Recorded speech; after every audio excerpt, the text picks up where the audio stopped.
Most of our animals tend to cling around the bases of the trees out here, up on logs, stumps in the water, the islands out here, pretty much the edges of the swamp, anywhere that you see green vegetation growing across the top of the water at. Now it recedes back in the winter time, but now as we transition in the spring, a whole bunch of green vegetation will take off from around these trees, and in that vegetation you'll see from the smallest of animals to the biggest of guys. So from little water striders, water beetles, dragonflies, dragonfly larvae, to little lizards, little frogs that eat up those bugs, fish that hit the top of the water, turtles out here, big old yellow belly sliders that bask in the sun on the stumps and the logs and the bases of the trees out here, waterfowl like wood ducks, loons, we got big old egrets, herons, even 2 osprey nests out here, one of which will pass right underneath on the way back up from the tour.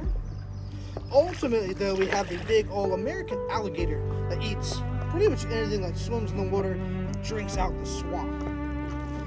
Out here at Cypress Gardens, we have about 15 to 20 adults in the 80 acres worth of swamp that we have.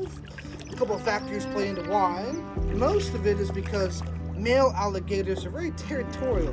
They want to be the only male in an area, so in that regard they will chase away other males and take out their competition.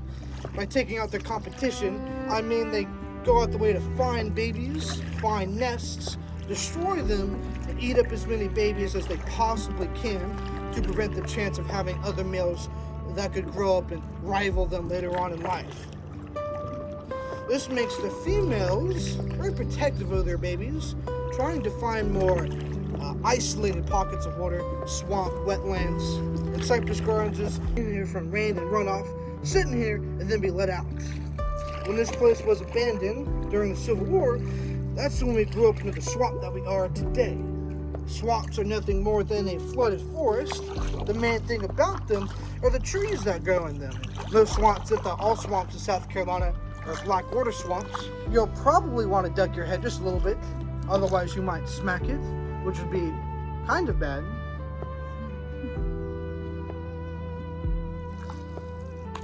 Typically in the summertime, we have a lot of friends that hang about here.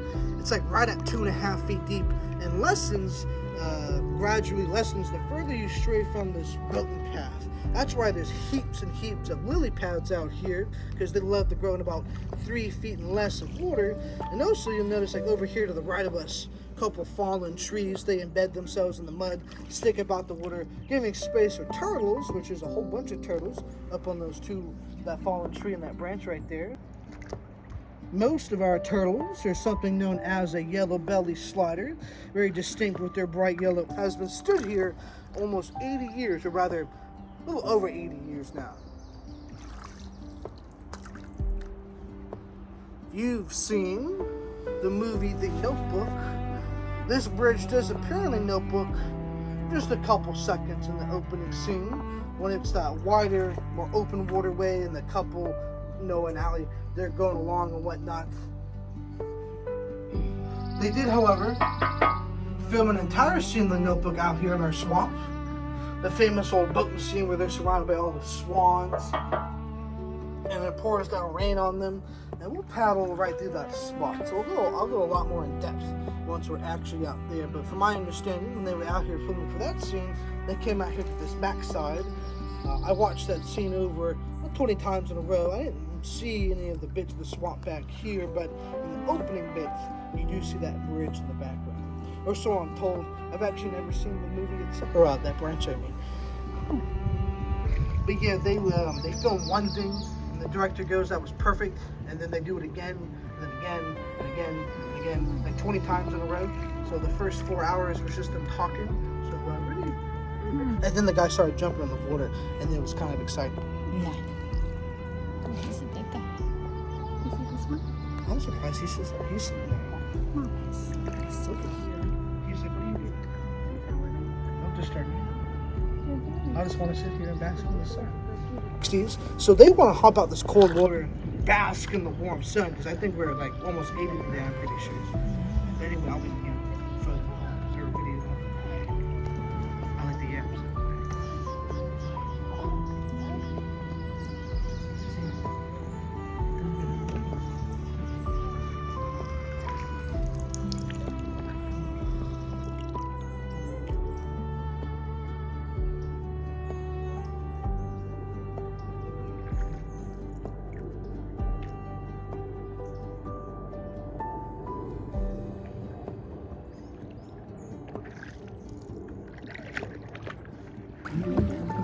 got another alligator. Oh, I think that's that angsty teen I was talking about, like about 4 or 5 feet long.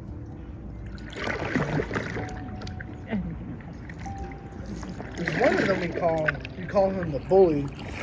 This might be him.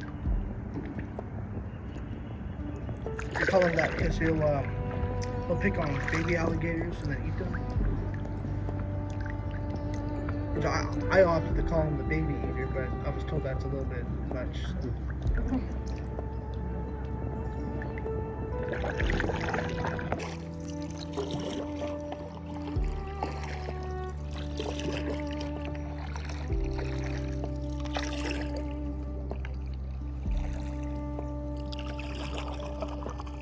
Cold.